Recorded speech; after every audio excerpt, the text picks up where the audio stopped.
Salut à tous, j'espère que tout le monde va bien. On se retrouve aujourd'hui pour un market update sur BTC, le Forex et le Gold.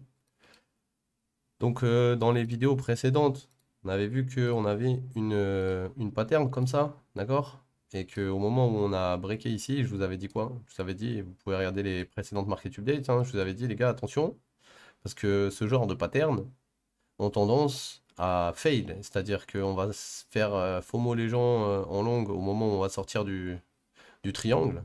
Au final, on va prendre la liquidité interne du mouvement avant de repartir plus bas. Et au final, c'est ce qu'on a fait. Donc, voilà, bien vu si vous avez eu l'info et que vous en avez tenu compte, normalement, vous avez pu vous régaler sur ce mouvement. Cependant, maintenant, on est ici, on a une div M15 ici, dans cette zone. Donc actuellement, pour commencer à valider un mouvement en ABC ou quoi que ce soit, il faudrait passer au-dessus d'ici. Tant qu'on est en dessous d'ici, la div n'est pas validée. Donc faudrait que ça fasse comme ici en fait, si tu veux. Là, tu as une div.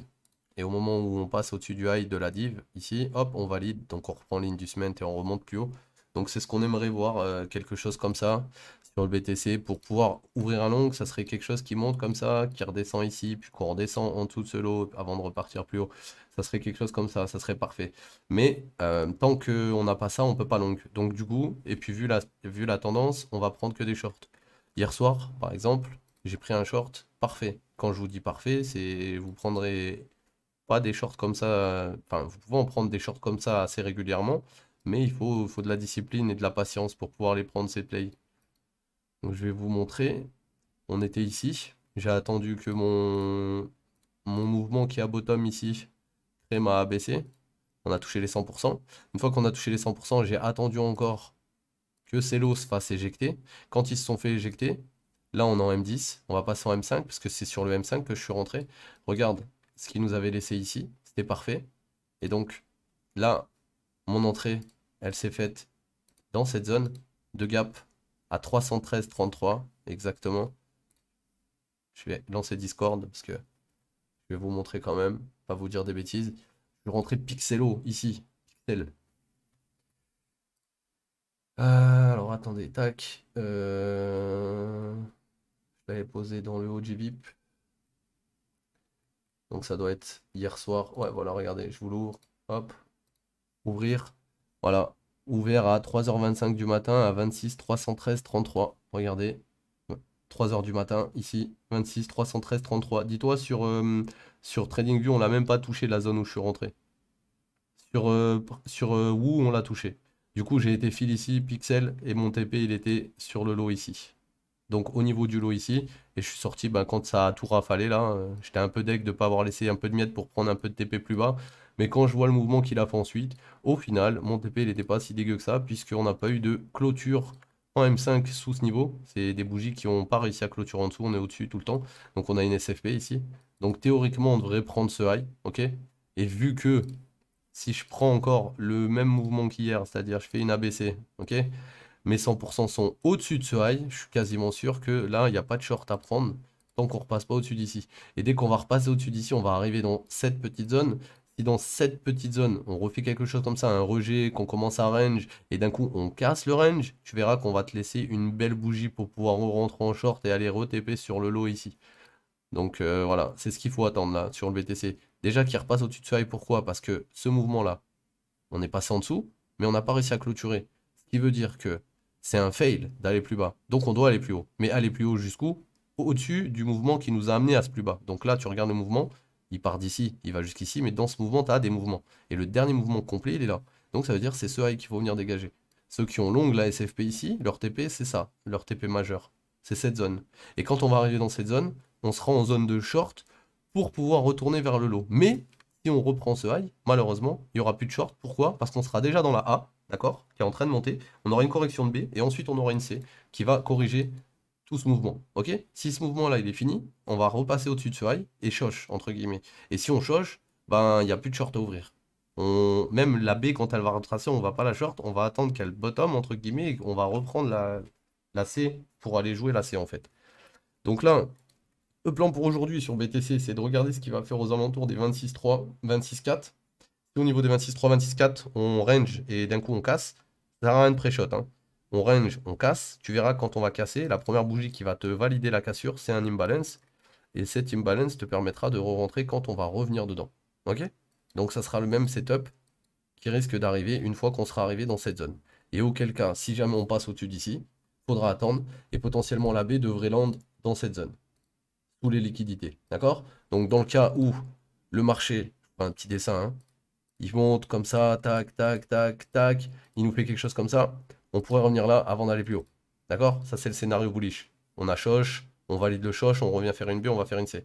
Maintenant, il y a un deuxième scénario, c'est qu'on monte comme ça, on galère, là on fait ça, ça, ça, ça, ça. Et au moment où on fait ce mouvement, c'est dans ce mouvement ici, tu dois trouver ta zone de gap pour pouvoir rentrer et aller chercher le plus bas.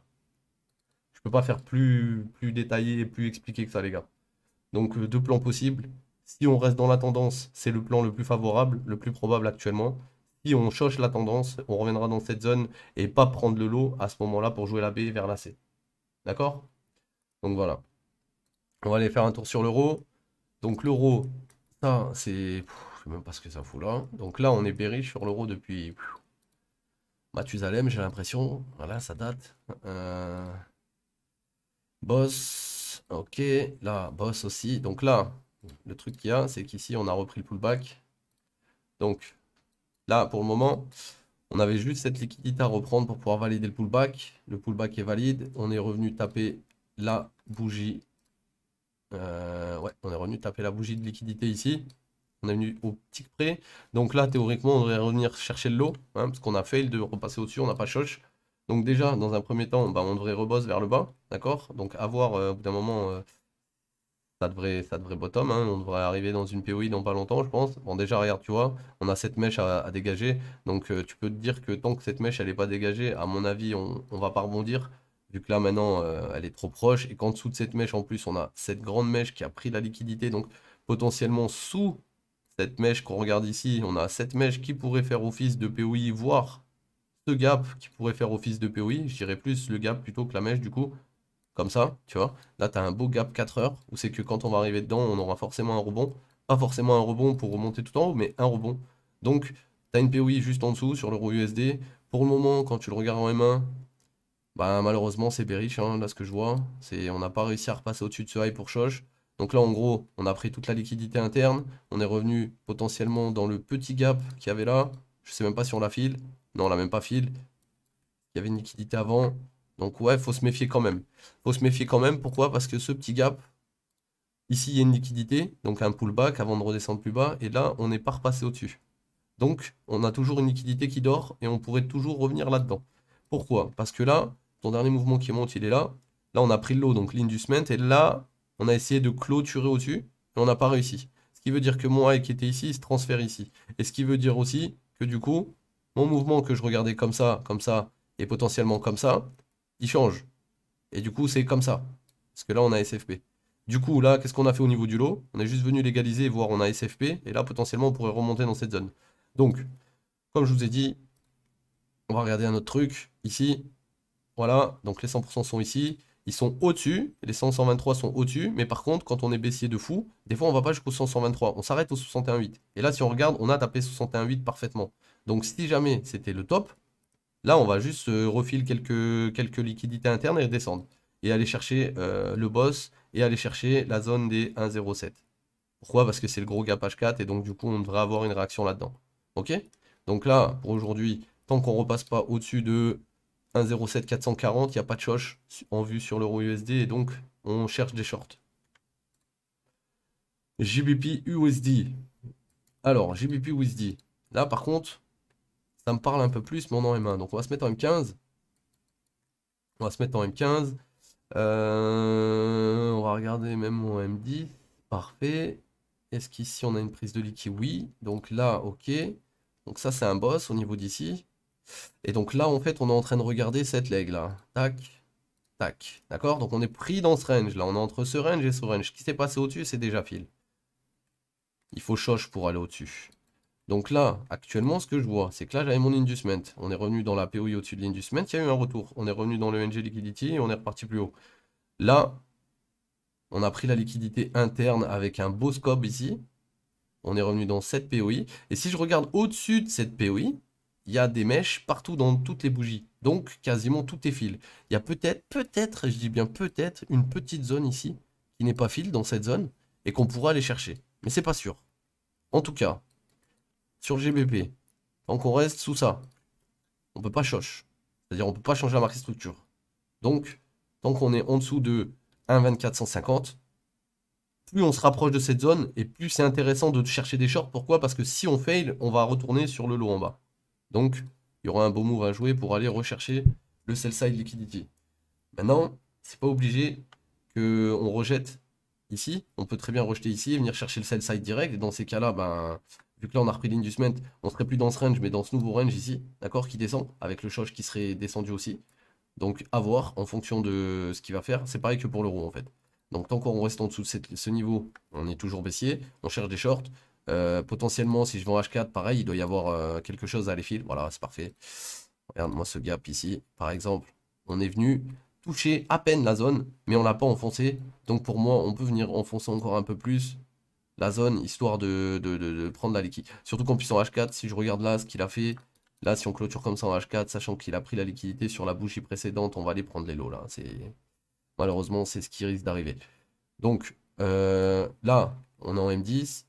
On voit que le marché il essaie de rebondir. On voit surtout qu'il nous reste une liquidité à choper à 1,23 886. Après au-dessus, il n'y a plus de liquidité. Donc on pourrait refaire un push au-dessus de 886 et voir ce qui se passe ensuite pour short. Et sinon, ben ouais, il n'y a rien d'autre à faire. Donc voilà. On va aller faire un tour sur le gold. Je vais supprimer les dessins pour pas me laisser bait. Donc là, c'est pareil. Le gold, comme tu peux voir, il est en train de former un beau M hein, dans un big range. Hein. Là, c'est pas compliqué. Hein, on est dans ça, les gars. Et donc, quand le marché est range, il faut juste repérer vos liquidités internes. Comme par exemple, ici, tu avais une liquidité interne. On est venu la prendre ici. Du coup, il y a eu un long.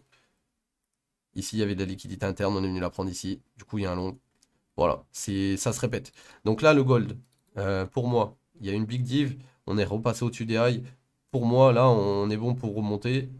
Pourquoi? Parce qu'on n'a pas réussi à reprendre ce lot. Si tu veux, dans un range, tu as toujours un côté qui se fait chasser et un côté qui revient juste dans les liquidités. Je m'explique.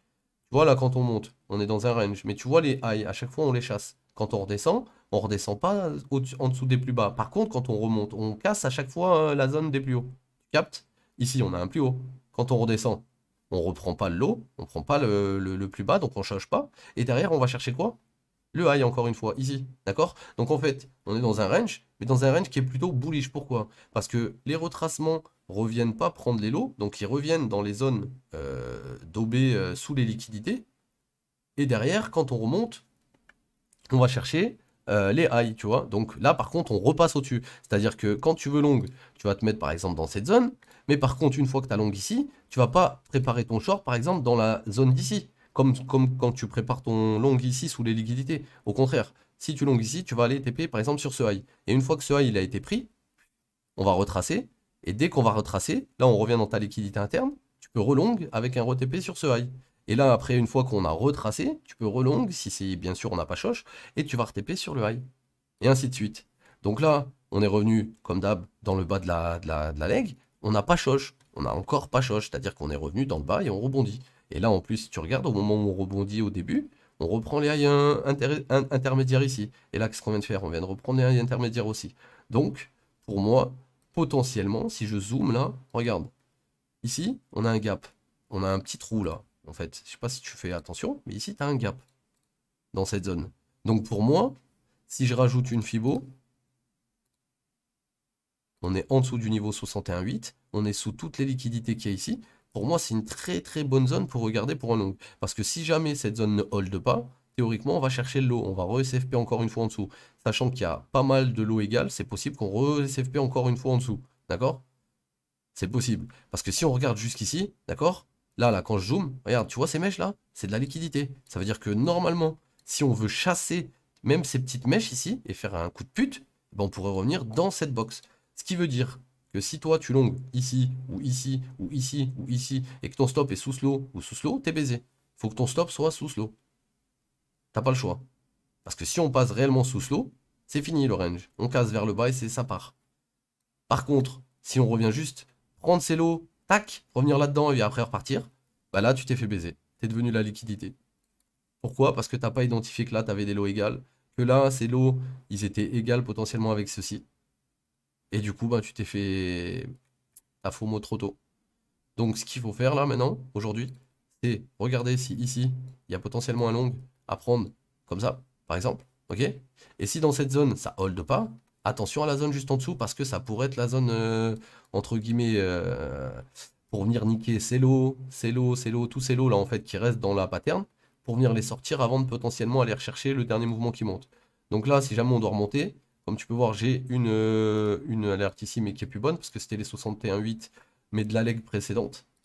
Donc là, ce qui pourrait être intéressant, c'est de voir ce qui va se passer si on rebondit aux alentours de 19,73, 75 et plus, pas avant. Donc si là, ça se passe comme je voulais dessiner, on devrait faire quelque chose comme ça, comme ça, comme ça, comme ça, et comme ça. D'accord? Si on fait pas quelque chose comme ça, il y a un deuxième plan qui pourrait nous faire ça. C'est-à-dire que là, on est monté, on a juste pris le high ici, derrière, on redescend dans cette zone, on fait ça, et on repart. D'accord? Ça, c'est les deux plans possibles que je vois sur lui. Et dans le cas où ben, ça breakerait en dessous d'ici, bon bah rip, hein, on va chercher plus bas. Mais tant qu'on est dans ça, on va pas chercher plus bas. Et la prochaine résistance, elle est là-bas. Et dans le cas où ça rebondit ici ou ici, l'objectif, c'est d'aller chercher ce plus haut. Ok les gars? Donc voilà, c'était la market update d'aujourd'hui. Désolé de l'avoir sorti un peu tard. En plus, elle est un peu longue, je vois 16 minutes. Mais bon, au moins les explications sont là. Je vous souhaite à tous une bonne journée. Prenez soin de vous. N'hésitez pas à nous rejoindre sur le Discord. Et vas-y, on se capte demain l'équipe.